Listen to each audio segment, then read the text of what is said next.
നമസ്കാരം.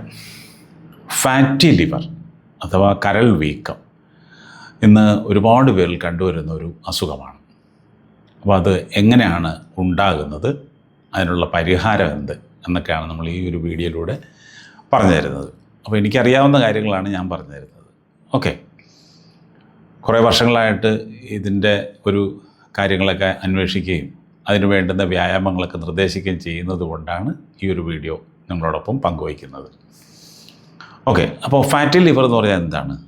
Of course ലിവറിൽ fat കൂടുന്നത്, അതായത് ലിവറിൽ നമ്മുടെ കരളിൽ കൊഴുപ്പ് അടിഞ്ഞുകൂടുന്ന മൂലം ഉണ്ടാകുന്ന ഒരു അവസ്ഥയാണ് ഫാറ്റി ലിവർ എന്ന് പറയുന്നത്. അത് ശ്രദ്ധിച്ചില്ലെങ്കിൽ പല രീതിയിലേക്ക് മാറാം. അതായത് ഹെപ്പറ്റൈറ്റിസ് ആകാം, പിന്നീടത് ലിവർ സിറോസിസിലേക്ക് വരെ പോകാം. അപ്പോൾ അങ്ങനെ അങ്ങോട്ട് പോകും തോറും നമുക്കത് റിവേഴ്സ് ചെയ്യാനുള്ള അല്ലെങ്കിൽ അതിനെ ക്യൂർ ചെയ്യാനുള്ള ചാൻസ് കുറഞ്ഞു വരികയാണ്. അപ്പോൾ ഫാറ്റി ലിവർ ഗ്രേഡ് കാണുമ്പോൾ തന്നെ നമ്മൾ ഈ പറയുന്ന നിയന്ത്രണങ്ങൾ ഏർപ്പെടുത്തുക, നമ്മുടെ ജീവിതശൈലി ശരിയാക്കുക. ഓക്കെ, എന്തൊക്കെ ചെയ്യാൻ പറ്റും? അതിനെന്തൊക്കെ ചെയ്യാൻ പറ്റും?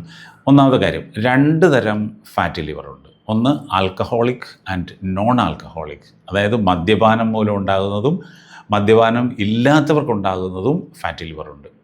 രണ്ടുമുണ്ട്.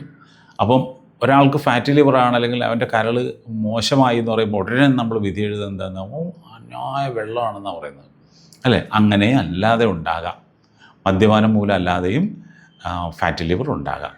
ഓക്കെ, അപ്പോൾ അതിൻ്റെ കാരണങ്ങൾ എന്തൊക്കെയാണെന്ന് വെച്ച് കഴിഞ്ഞാൽ കൊഴുപ്പ് കൂടിയ ഭക്ഷണങ്ങൾ കഴിക്കുന്നത് തന്നെയാണ്. ഓക്കെ, കൂടിയ ഭക്ഷണങ്ങൾ തന്നെ അത് കൂടിയ അളവിൽ കഴിക്കുന്നതുകൊണ്ടാണ്. നിസ്സാര അളവല്ല കഴിക്കുന്നത്. കൊഴുപ്പ് വേണം നമ്മുടെ ശരീരത്തിന്, പക്ഷെ അത് അളവിൽ കൂടുതലാകുമ്പോഴാണ് ഇത്തരം അസുഖങ്ങളിലേക്ക് മാറുന്നത്. ഓഫ് കോഴ്സ്, അപ്പോൾ നമുക്ക് ഏറ്റവും അത്യാവശ്യം വേണ്ടത് മദ്യപാനം എന്ന ശീലം ഉണ്ടെങ്കിൽ അത് പൂർണ്ണമായിട്ടും ഒഴിവാക്കുക അല്ലെങ്കിൽ അവസാനിപ്പിക്കുക. കാരണം നമ്മുടെ ആരോഗ്യത്തിന് വേണ്ടിയാണ് ഇത് പറയുന്നത്, അല്ലാതെ ആരെയും പ്രൊമോട്ട് ചെയ്യാൻ വേണ്ടിയോ അല്ലെങ്കിൽ ഒന്നുമല്ല ചെയ്യുന്നത്. ഓക്കെ, അപ്പോൾ പിന്നീട് നമുക്ക് ചെയ്യേണ്ടത് ഫാറ്റ് കൂടുതലടങ്ങിയിട്ടുള്ള, അതായത് കൊഴുപ്പ് കൂടുതലടങ്ങിയ ആഹാരത്തിൻ്റെ അളവ് കുറയ്ക്കുക. കഴിക്കാം, പക്ഷെ അത് അളവ് കുറയ്ക്കുക. നേരത്തെ നമ്മൾ ഡയബറ്റീസിനെ കുറിച്ചൊരു വീഡിയോ പറഞ്ഞിരുന്നല്ലോ, അതുപോലെ തന്നെയാണ് ഇവിടെ നമ്മൾ ഭക്ഷണത്തിൽ നിയന്ത്രണം വരുത്തണം. ഓക്കെ, അപ്പോൾ ഫാറ്റ് അടങ്ങിയ അല്ലെങ്കിൽ കൊഴുപ്പ് കൂടിയ ആഹാരത്തിൻ്റെ അളവ് കുറയ്ക്കുക. അതിന് പകരം പച്ചക്കറികളും പഴങ്ങളും കൂടുതൽ കഴിക്കുക, മിതമായ അളവിൽ. പച്ചക്കറികളൊക്കെ ഇപ്പോഴും കിട്ടുന്ന പച്ചക്കറികളൊക്കെ വിഷാടിച്ചതാണെന്നൊക്കെ വേണമെങ്കിൽ പറയാം, പക്ഷേ നമുക്ക് വേറെ മാർഗ്ഗമില്ല. നമ്മൾ ഇനിയുള്ള തലമുറയ്ക്ക് അതേ കിട്ടുള്ളൂ, അല്ലേ? വിഷം അടിക്കാത്തത് കിട്ടുമെന്നൊക്കെ പ്രയാസമാണ്. പക്ഷേ വിഷം നമുക്ക് മാറ്റാൻ വേണ്ടിയിട്ട് മഞ്ഞൾ വെള്ളത്തിലോ അല്ലെങ്കിൽ വിനാഗിരിയിലോ അല്ലെങ്കിൽ പുളിവെള്ളത്തിലോ ഒക്കെ ഇട്ട്, നിങ്ങൾക്കറിയാമല്ലോ, ടിപ്സൊക്കെ ഒരുപാട് അറിയാമല്ലോ. അപ്പോൾ അങ്ങനെയൊക്കെ കഴിയാവുന്നത്ര വിഷം മാറ്റിയിട്ട് പച്ചക്ക് തന്നെ കഴിക്കാവുന്നത് പച്ചക്ക് കഴിക്കുക. ഓക്കെ, അങ്ങനെ ഭക്ഷണത്തിൽ നിയന്ത്രണം വരുന്നത്. പ്രോട്ടീൻ അടങ്ങിയ ആഹാരം എന്ന് പറയുമ്പോൾ എന്തൊക്കെയാണ്?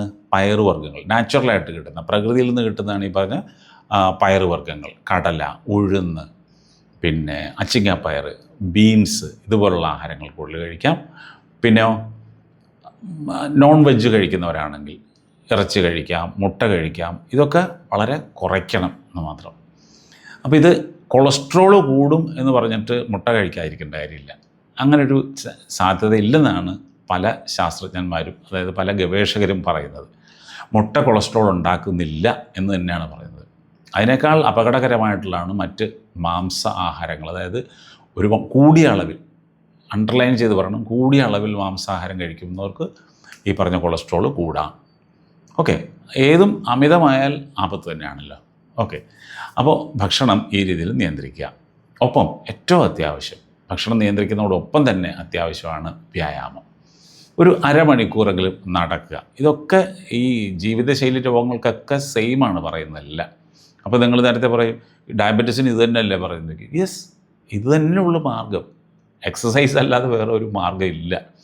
അപ്പോൾ നന്നായിട്ട് എക്സസൈസ് ചെയ്യുക എന്ന് പറയുമ്പോൾ അരമണിക്കൂർ നടത്താം. ഓക്കെ, അരമണിക്കൂർ നടത്തം. പിന്നീടോ നമുക്ക് ജിമ്മിൽ പോകാം, ചെറിയ വെയ്റ്റ് ട്രെയിനിങ് ചെയ്യാം. ഇതൊക്കെ ഒരു ഡോക്ടറുടെ നിർദ്ദേശപ്രകാരം മാത്രമേ ചെയ്യാവുള്ളൂ. നിങ്ങൾ ഫാറ്റി ലിവറുള്ള ആളാണെങ്കിൽ ആണ് ഞാൻ പറയുന്നത്. ഫാറ്റി ലിവർ ഇല്ലാതെ നമുക്ക് പ്രിവെൻഷനാണെങ്കിൽ, ഇനി വരാതിരിക്കാൻ വേണ്ടിയാണെങ്കിൽ നിങ്ങൾക്ക് ഡോക്ടറുടെ നിർദ്ദേശമൊന്നും വേണമെന്നില്ല. ഞാനീ പറയുന്നത് ശ്രദ്ധിച്ച് കൂടി ചെയ്യാം. ഫാറ്റി ലിവർ ആണെന്ന് ഡയഗ്നോസ് ചെയ്തിട്ടുണ്ടെങ്കിൽ, അത് രോഗനിർണയം നടത്തിയിട്ടുണ്ടെങ്കിൽ ആ ഡോക്ടറുടെ നിർദ്ദേശപ്രകാരം മാത്രം വ്യായാമം ചെയ്യുക. ഓക്കെ, നടത്തം ആരോട് ചോദിക്കണമെന്നില്ല, നടക്കാം. നമുക്ക് നടക്കുക എന്ന് പറയുമ്പോൾ ഈ പുറത്തിറങ്ങി നടക്കുന്നതിനേക്കാൾ നല്ലത്, ഞാൻ എപ്പോഴും പറയുന്ന പോലെ, ജോഗിങ് ആണ്. നമ്മുടെ റൂമിൽ തന്നെ നിന്നിട്ട് അരമണിക്കൂർ ഫാനിൻ്റെ ചോട്ടിലോ അല്ലെങ്കിൽ AC ആണെങ്കിൽ AC-യിലോ നിന്നിട്ട് നമുക്ക് ചെയ്യാം. അരമണിക്കൂർ നന്നായിട്ട് നടക്കുക എന്ന് പറയുമ്പോൾ ആ റൂമിൽ നടക്കുമ്പോഴുള്ള അഡ്വാൻറ്റേജ് ഞാൻ പറഞ്ഞിട്ടില്ല, അതിൻ്റെ പ്രത്യേകത പറഞ്ഞല്ലോ. എന്താണ്? നമുക്ക് എല്ലാ വശങ്ങളിലേക്കും ശരീരത്തെ ചലിപ്പിക്കാൻ സാധിക്കും. എല്ലാ അവയവങ്ങൾക്കും നല്ല അധ്വാനം കൊടുക്കാൻ പറ്റും. ഒപ്പം ജോയിൻസ്, നമ്മുടെ സന്ധികളെ നന്നായിട്ട് ചലിപ്പിക്കാൻ സാധിക്കും.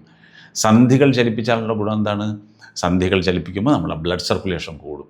ഒരു ഉദാഹരണം പറഞ്ഞാൽ, നമ്മുടെ ഗാർഡനോസ് മടങ്ങിയിരുന്ന് കഴിഞ്ഞാൽ അതിനൊന്ന് നിവർത്തിയാൽ ആ വെള്ളം നന്നായിട്ട് ഒഴുകിപ്പോവില്ലേ? അതേപോലെ തന്നെയാണ് കൈയും കാലുമൊക്കെ നന്നായിട്ടൊന്ന് സ്ട്രെച്ച് ചെയ്യുകയൊക്കെ ചെയ്യുമ്പോൾ അവിടെയുള്ള ബ്ലഡ് വെസലൊക്കെ നല്ല ഇലാസ്റ്റിസിറ്റി വീണ്ടും കിട്ടും. അപ്പോൾ ബ്ലഡൊക്കെ നന്നായിട്ട് ഒഴുകും. ബ്ലഡ് സർക്കുലേഷൻ കറക്റ്റായാൽ തന്നെ നമ്മുടെ എക്സ്ക്രീഷൻ, അതായത് വിസർജനം, മൂത്ര വിസർജനം നന്നായിട്ട് നടക്കും. മലവിസർജനം നന്നായി നടന്നാൽ തന്നെ നമ്മുടെ അസുഖങ്ങൾ പകുതിയും മാറും. മനസ്സിലായില്ലേ? അപ്പോൾ ഈ രീതിയിലാണ് കാര്യങ്ങളെ മുന്നോട്ട് കൊണ്ടുപോകേണ്ടത്. അപ്പോൾ നന്നായിട്ട് വ്യായാമം ചെയ്യുക, ഭക്ഷണം നിയന്ത്രിക്കുക. എന്തൊക്കെ കൊണ്ടാണ് ഫാറ്റി ലിവർ ഉണ്ടാകുന്നത് ഞാൻ പറഞ്ഞിരുന്നു അല്ലേ? അമിതവണ്ണം, മദ്യപാനം, ശരീരഭാരം കൂടുക, അത് തന്നെയാണ് ഈ അമിതവണ്ണം എന്ന് പറയുന്നത്. അപ്പോൾ ഈ രീതിയിൽ നമുക്കത് കൺട്രോൾ ചെയ്യാം. എങ്ങനെ? അമിതവണ്ണം കുറയ്ക്കാൻ വേണ്ടിയിട്ട് എക്സസൈസ് ചെയ്യുക. മദ്യപാനം ഒഴിവാക്കാൻ വേണ്ടിയിട്ട് നമ്മൾ തന്നെ തീരുമാനിക്കണം. അവരവർ തന്നെ തീരുമാനിക്കുക വേണോ വേണ്ട എന്നുള്ളത്. ഓക്കെ, ഫുഡിൻ്റെ കാര്യത്തിലേക്ക് വരുമ്പോൾ ജങ്ക് ഫുഡ് എന്ന് പറഞ്ഞാൽ അറിയാമല്ലോ, ഈ കടകളിൽ നിന്ന് കിട്ടുന്ന ബേക്കറി സാധനങ്ങൾ. ഇതൊക്കെ ഞാൻ പറയുമ്പോൾ നിങ്ങൾ അതിനോട് മുഖം ചുളിച്ചിട്ട് കാര്യമില്ല, സത്യമാണ് പറയുന്നത്. ബേക്കറിയിൽ നിന്ന് കിട്ടുന്ന ഭക്ഷണങ്ങളൊക്കെ വളരെ അപകടം പിടിച്ചാണ്. ഇപ്പോൾ ഈ പറഞ്ഞ പഫ്സ്, അതായത് ഡീപ്പ് ഫ്രൈഡാണ് അതൊക്കെ. അത് ഈ പറഞ്ഞ നമ്മുടെ ശരീരത്തിന് ചേരുന്നതല്ല. ഒന്ന് ആലോചിച്ച് നോക്കും, നമ്മുടെ പഴയ തലമുറക്കാരൊക്കെ അങ്ങനെയാണോ കഴിച്ചിരുന്നതൊക്കെ അല്ലേ? ഉപ്പേരിയൊക്കെ ഓണത്തിന് വിഷുവിനൊക്കെ മാത്രമാണ് കുറച്ചൊക്കെ ഉപ്പേരി അതുപോലുള്ള സാധനങ്ങളൊക്കെ, ഫ്രൈഡ് ഐറ്റംസ് ഒക്കെ ഉണ്ടാക്കിയിരുന്നത്. ഇതിപ്പോൾ അങ്ങനെയല്ല. നമ്മുടെ നാട് മുഴുവനും ബേക്കറികളും അതുപോലുള്ള കാര്യങ്ങളൊക്കെയാണ്. അപ്പോൾ ബേക്കറിക്കാരെന്നോട് പരിഭവപ്പെട്ടിട്ട് കാര്യമില്ല. ആളുകൾ കണ്ടമാനാണ് ഈ ജങ്ക് ഫുഡ് കഴിക്കുന്നത്. അപ്പോൾ ഇത് കുറയ്ക്കുകയോ അല്ലെങ്കിൽ പൂർണ്ണമായിട്ടും ഒഴിവാക്കുകയോ ചെയ്യണം. എങ്കിൽ മാത്രമേ ഉള്ളൂ. കാരണം നമ്മൾ ഈ പറഞ്ഞ നമ്മുടെ നാവിനെ തൃപ്തിപ്പെടുത്താൻ വേണ്ടിയിട്ട് നമ്മൾ കഴിക്കുമ്പോൾ അതിൻ്റെ ഇരട്ടി പൈസ നമ്മൾ ആശുപത്രി കൊണ്ട് കൊടുക്കേണ്ടി വരും. അപ്പോൾ നമ്മുടെ പൈസ പോകുന്നതിനേക്കാൾ ഉപരി നമ്മുടെ കുടുംബത്തിൻ്റെ സ്വസ്ഥതയാണ് പോകുന്നത്. അപ്പോൾ ഇത് നമ്മളെക്കൊണ്ട് നിയന്ത്രിക്കുക, നമ്മളെക്കൊണ്ടാകുന്ന രീതിയിൽ നമ്മൾ ചെയ്യുക. ചില കാര്യങ്ങളൊക്കെ നമ്മുടെ നിയന്ത്രണത്തിന് അപ്പുറത്താണ് അല്ലേ? അപ്പോൾ അത് അങ്ങനെ വിട്ടേക്കുക. ബാക്കി നമ്മളെക്കൊണ്ട് ചെയ്യാൻ പറ്റുന്നതൊക്കെ നമ്മൾ നന്നായിട്ട് ചെയ്യുക. ഓക്കെ, ഈ ഫാറ്റി ലിവർ ഉണ്ടെന്നുള്ളതിൻ്റെ എന്താണ് അതിൻ്റെ ലക്ഷണം? എപ്പോഴും ക്ഷീണം തോന്നുക ഒന്നാമത്തെ ലക്ഷണമാണ്. എപ്പോഴും ക്ഷീണം തോന്നും, ഒന്നിനൊരു ഉത്സാഹം ഉണ്ടാവില്ല. വയറിൻ്റെ വലതുഭാഗത്തൊരു വേദന പോലെ തോന്നുക. ഇതൊക്കെ ഒരു ലക്ഷണമാണെന്നേ പറയുന്നുള്ളൂ. പക്ഷേ നിങ്ങൾക്ക് അങ്ങനെ എന്തെങ്കിലും അമിതമായ ക്ഷീണം തോന്നുകയാണെങ്കിൽ, എന്തൊക്കെ ഭക്ഷണം കഴിച്ചിട്ടും അല്ലെങ്കിൽ ഒരു ഉത്സാഹമില്ലായ്മ തോന്നിക്കഴിഞ്ഞാൽ അപ്പോഴേ പോയിട്ട് ഒരു ഡോക്ടറെ കാണുക. അദ്ദേഹത്തിന് അറിയാൻ കഴിയും. അദ്ദേഹം ഇപ്പോഴത്തെ ഒരുപാട് ടെസ്റ്റുകളൊക്കെ ഉണ്ടല്ലോ, അതനുസരിച്ചിട്ട് പറയാൻ പറ്റും. അപ്പോൾ അത് നോക്കുക. ഓക്കെ, ഈ ഫാറ്റി ലിവർ അഥവാ നമ്മൾ നേരത്തെ പറഞ്ഞ ഈ കരൾ വീക്കം, അതിനെ നിയന്ത്രിക്കാൻ പറ്റുമോ അല്ലെങ്കിൽ പൂർണ്ണമായിട്ടും മാറ്റാൻ പറ്റുമോ? തീർച്ചയായിട്ടും പറ്റും. ഈ പറഞ്ഞ നല്ല വ്യായാമം, അതായത് ശരിയായ വ്യായാമം, ശരിയായ ഭക്ഷണം, അതുപോലുള്ള കാര്യങ്ങൾ ചെയ്താൽ തീർച്ചയായിട്ടും അത് നമുക്ക് റിവേഴ്സ് ചെയ്യാൻ പറ്റും, അല്ലെങ്കിൽ തിരിച്ച് പൂർണ്ണ ആരോഗ്യത്തിലേക്ക് വരാൻ സാധിക്കും. യാതൊരു സംശയവും വേണ്ട. അപ്പോൾ എല്ലാവരും ഇന്ന് തന്നെ ആരംഭിക്കുക അതിനുള്ള പരിഹാരങ്ങൾ. ഓക്കെ, അപ്പോൾ എല്ലാവർക്കും ഒരു ശുഭദിനം നേർന്നുകൊണ്ട് തൽക്കാലം നിർത്തുന്നു. നമുക്ക് വീണ്ടും കാണാം. എല്ലാവരും ആരോഗ്യത്തോടു കൂടി ഇരിക്കാൻ വേണ്ടി ഞാനും പ്രാർത്ഥിക്കുന്നു. All the best.